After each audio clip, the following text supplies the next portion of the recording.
Go. Hey, I'm Jansen. Brandon? I'm Diego. Cool. And this is presentation 1, Bridging the Gaps, How Law Enforcement, Courts, and Corrections Work Together. So I got stuck with point 1 again. So, the first one, or group I'm going to be talking about is law enforcement, and there's a few key points to law enforcement. Law enforcement is really the entry point, like the first interaction you get with the criminal justice system. They write the report. Are you smiling too much? You're tripping me up.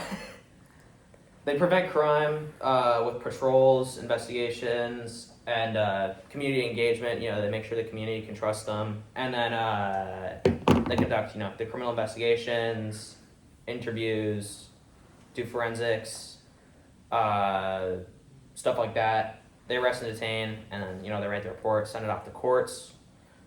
Which brings me right into how they interact with the other two, courts and corrections. So first of all, the report, it's like weak investigation and report basically means the case is going to fall through and it's going to end up getting dropped because the evidence and the investigation and stuff just wasn't there.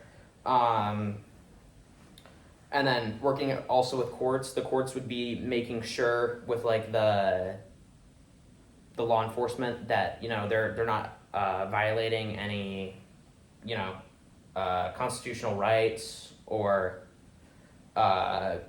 make sure there was no police misconduct or anything. The courts really rely on the law enforcement. Like that's like the biggest part of like the stuff relying on each other. That's all I have for law enforcement. I'll go to my other page of notes. And then for number 2, we have courts. Key points. It's the second point you reach when you're in the criminal justice system. You had your first interaction, you're arrested, you're detained, you're charged, and then you move on. You go to courts. So this is the second point. They're the medium. They decide if your case is going to go through or not based on evidence and the report and stuff like that. And then they have to ensure due process and that you have a right speedy and efficient trial, stuff like that. And then they, based on all the evidence, and then they have their appearances, and then they bring you in, and they determine your sentence, where you're going, whether that's going to be prison, rehab, or just dropping the case altogether. And then they also do plea bargains to talk down your sentence, so you can go from like 12 years to let's just say 6 for taking the plea bargain. And then they really, like, going back again to police, they depend on police. Like I said before, poor policing means no case. The courts also just can't be biased. It doesn't matter how bad the person is. Like, later on, we're going to be talking about Ted Bundy again. Or not again, I guess. You haven't heard that video yet. But, Ted Bundy is going to get brought up, and he was an atrocious guy and had some horrible crimes. But the courts can't be biased. They have to go based on the report and the case and the investigation and stuff like that. They also have, influence over the corrections, so that's another part of how they're interacting. Because corrections is where they go after courts, so courts decide where they go in corrections. And then there's all the specialized courts, drug, mental health, and stuff like that. And then that's all I have for my courts paper. And then corrections is the, third pillar, the final destination, really, if you want to call it that, of the criminal justice system. You've been picked up, you've had your first interaction, you're booked, you're in the system. Now you've got through court, you've gotten your sentence, so now you end up in corrections. And then the other key thing would be, like, it's only hindrance, really. It's like, it's more of a standalone thing than the other two. Its only real hindrance would be, courts really just determine how long it goes for. The the corrections can't extend it on their own. They rely on courts or law enforcement to get it extended or add more. And then talking about their core functions, obviously they're managing the jails and the prisons and the rehab places and managing all that. And then obviously there's probation, parole, and then stuff like that. They also monitor suspects or I don't know how to say it, but a person's re-entry and reintegration into society, making sure that goes well. Because obviously, if that doesn't go well, there's going to be possibly surveillance. If it's a more dangerous person and they're finally getting released after a long time and they're reintegrating back into society, there's going to be a lot of changes in their mental from prison and stuff, because prison is very different from the real world. And then its interactions with the other pillars, obviously, they need accurate sentencing documents and all the conditions and stuff for their time in corrections. And then law enforcement very commonly interacts with corrections. Law enforcement is more of a part of corrections, I would say, especially like parole and probation officers are really commonly interacting with all those guys. So yeah, that's about all I have for the 3 pillars. All right, I got a second point. I'll pretty much just be discussing the current, when pretty much everyone gets on the same page, kind of following what Jansen said. It already starts at the arrest or the first interaction. I know they gain the base information, so like his height, his ethnicity, what crimes getting charged with, and stuff like that, right? Is he mental? Does he have any health issues and stuff like that, right? Just the bare minimum, the bare bones to be like, all right, this is what we know of him, his name, his age, and stuff like that, right? Just like I said, bare bones. And then later on, right, I guess that's the first pillar, right? Law enforcement. We get to the second pillar, which being courts. That's kind of where everything's finalized. That's where the law enforcement, prosecutors, and attorneys and all that stuff kind of finally get on the same page, being like, all right, he's getting charged with murder. This is how much his sentence will be, and stuff like that. Like I said, it's just really coordinating and being like on the same page, right? We don't want someone to be misunderstanding what's going on here, because anything can happen. Words have meaning, as they say. And then kind of go to the last part, the last pillar, being re-entry, I guess more not to the criminal justice system, but to civilian life, away from prison. It's not the easiest point, but kind of. Like what Jansen said, it's kind of more just helping them out, really mentally. Making sure they're ready for the civilian world and hopefully not to commit the crimes, even though statistically, don't they commit the crime again or some different crime? I think that's what he said before.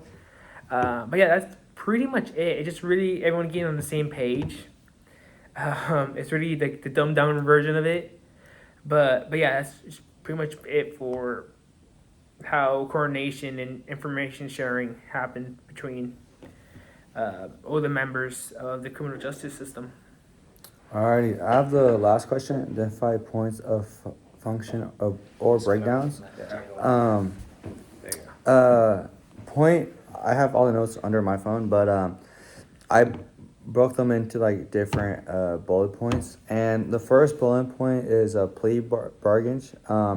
It's for people who sometimes feel pressured when they're pressured to say if they're guilty, but they just end up. They just want to end up with their case faster, so then they don't have to do it at end of the time, right?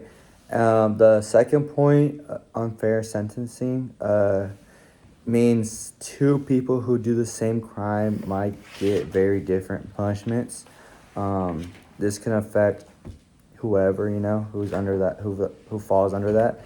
This is unfair and causes many problems under the justice system. The third point is prison overcrowding.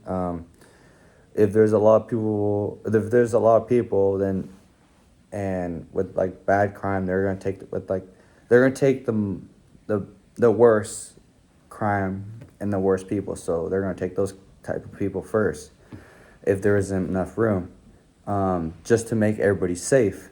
The fourth point, slow courts. Courts cases can take a very long time. This makes people wait too long for answers, or just stay time in jail before their trial. Basically like a punishment, another punishment. Not enough lawyers for poor people. I mean, they have to provide a lawyer no matter what, but some lawyers have too many cases and can't give each person the attention they need, and that can affect the people who don't have the money to get a lawyer. The sixth point is bail problems. If someone can't afford a bail, they have to stay in jail even if their criminal is small or they might be innocent. I mean, like, that's kind of common sense. Like, if you can't pay the bail amount, you have to pay like the time, right? So you have to make up that time and be in jail. The final point of my the justice system, trouble after leaving prison. If people don't have like the resources of becoming a better person, they can go out to the real world and being the same person as they came into jail or prison, and that can be bad.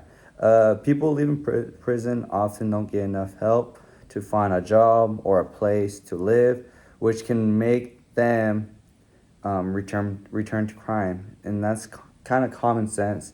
If you don't give those people the right resources and have like the right people around them, and they will just go back to the crime that they were doing before. And that's about it for my question. I guess I will kind of talk mainly about the case we chose. Like what Jansen mentioned, we chose Ted Bundy just because it has a lot of coverage and yeah. So a way where this is kind of falls under this presentation is 6 states all work together. Each state has their own small different laws and all that, and we kind of keep to ourselves. But in this case, all 6 of them work together to catch the suspect, right? Ted Bundy, sharing evidence, hair sample, descriptions, stuff like that. Interactions with Yeah. victims or potential victims, like witnesses and stuff too. Yeah, I can't read. Like I said, it wasn't really. I'd say it had a lot of teamwork. I guess I can't say the word collaboration, right? What are you trying to say? Collaboration.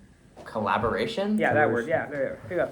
Wow. I can read. It's all good. I can read. But yeah, so it had a lot of that, especially between the different justice systems of each state.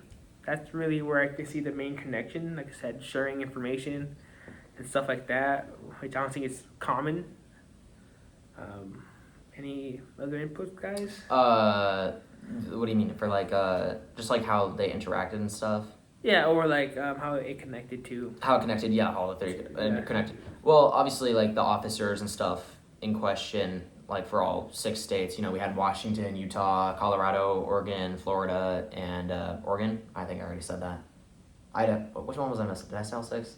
Maybe I did. I don't know. You get the point. But it's like all those officers are coming together with all their different bits of evidence because all this, is spanning several years and multiple convictions that, fell through and multiple escapes. You know, they're all banding together to pull everything they can, you know, from, you know, like Washington has their own little bits of evidence that, you know, they're giving to Florida, because he ended in Florida, you know.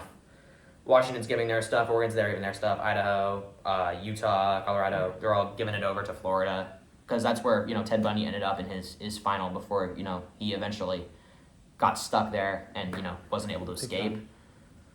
You trying to say something, Diego? Adding more to that, I feel like with him being with like multiple, or he's with him being at multiple states, under like the justice system, I feel like most points weren't like, how can I say, they were like not in order, like, you know, like I feel like some points were like left out, and that can like leave a big like space of like I guess of evidence. of evidence, Like an right? evidence gap. Yeah. Like this didn't And I happen. feel like I there's feel like this that's like element. a big factor of this case study. Yeah, and I guess it comes back to the second point where getting everyone on the same page. You know, Exactly. like I said, like 06 states were like, this is a terrible human being, right? He does not deserve to be, you know, walking around among the public. He's a public safety. Sorry, wasn't the right word. Public safety issue. Yeah, something like that. Right, so like they'll all be on the same page. Like, yeah, he murdered this many, he robbed this many, and like we should all work together and kind of, just try to get him. And I think like what Diego tried to get is sentencing, right? Maybe one state he robbed maybe once or twice, and the other more times, right? If they got to a state where he did less crimes, he might have been sentenced for like 10 years or 20, and then released again. And it would probably go back to the re-entry where he's like, I'm free again. Let's go commit more crimes. You know, and maybe more people would be affected by that. So I guess everyone's corroborating and like working together kind of made his sentence longer and all that, which it was the death penalty, correct? Yeah, Right? you got the death penalty. Yeah, in the end. so it was. Well deserved death penalty. Yeah. I'm gonna jump back in here, and you know, for courts and stuff, because that's gonna be the biggest point in where they're interacting besides law enforcement. Because corrections, it's pretty simple. This guy doesn't deserve to be around people, in my opinion, let alone live. This guy was such a horrible human being. But like, you know, the courts, you know, you have 6 different states, and with, you know, that many states being involved, laws and like sentencing times are going to be different. I mean, I wouldn't know completely, you know, which ones would have, you know, harsher versus less harsh sentencing for kidnapping or murder or robbery or any of that. Especially for that time period. Especially for that time period, because this occurred in what, the Like 1990s. 1970s. Yeah, 1970s. 1975? I can't. Yeah, 19. I remember that. Yeah. Especially for this time, you know, being 50 years removed and stuff. But you know, with so many, you know, states, when you have all those, you know, different states, and you have all these different courts, trying to get them all to collaborate in the sense of like, this was committed here. This is what we normally do. I'd imagine would have been harder if it weren't for him being such a just kind of an awful human being and what he did. Because I feel like if Ted Bundy was more of like a repeat, let's just say, burglar, you know, he just happened to move through several different states, but, you know, committed amongst other crimes. All those states, you know, working together to, you know, work on this, you know, serial burglar in this case, you know, I'm just trying to give an example. They would all have their own stance on like what the proper punishment would be for, you know, because of their own state laws and stuff. But with him being a murderer, robber, rapist, bunch of other stuff, the common consensus kind of among everyone was just, you know, this guy doesn't really even deserve to go to prison. This guy just doesn't deserve to be on the planet anymore. And I feel like with that, when they probably like find out, like when other people found out what he did or what type of crime he did, I feel like those people in prison would want to like kill him. You know, like saying like, dude, that's like in the wrong of him doing that kind of stuff. So I feel like people in prison or in jail, when they would find out what he was in there for, they would want to kill him or do bad stuff to him because what type of crime he did. And so I feel like that's a big part of also. Yeah, kind of jumping into that, but more in a court area. I don't know who said this part, but being fair, kind of like not being biased. I think that's Oh, the that word. was me. Yeah. Yeah. Unbiased courts. Yeah. Like what Jay was saying. Once people found out, everyone had like his opinion, right? Mm-hmm. It's like me with three, I believe we would agree he's a terrible person, right? Yeah. He got what he deserved, you know, and like everyone's allowed to a fair jury, right? A jury, trial with the jury. Being a normal Joe, you hear what he did. I feel like that the idea of being unbiased kind of goes out the window.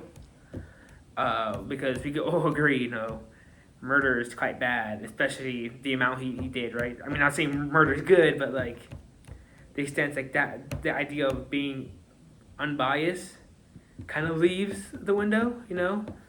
Yeah. That's what I feel. 100%. Especially like I said, especially in this case, this scenario. But yeah, I think that's it. That's it. I agree with that. Yeah. Yeah. All right. All right. Yeah. Thank you. There you Thanks go. for watching.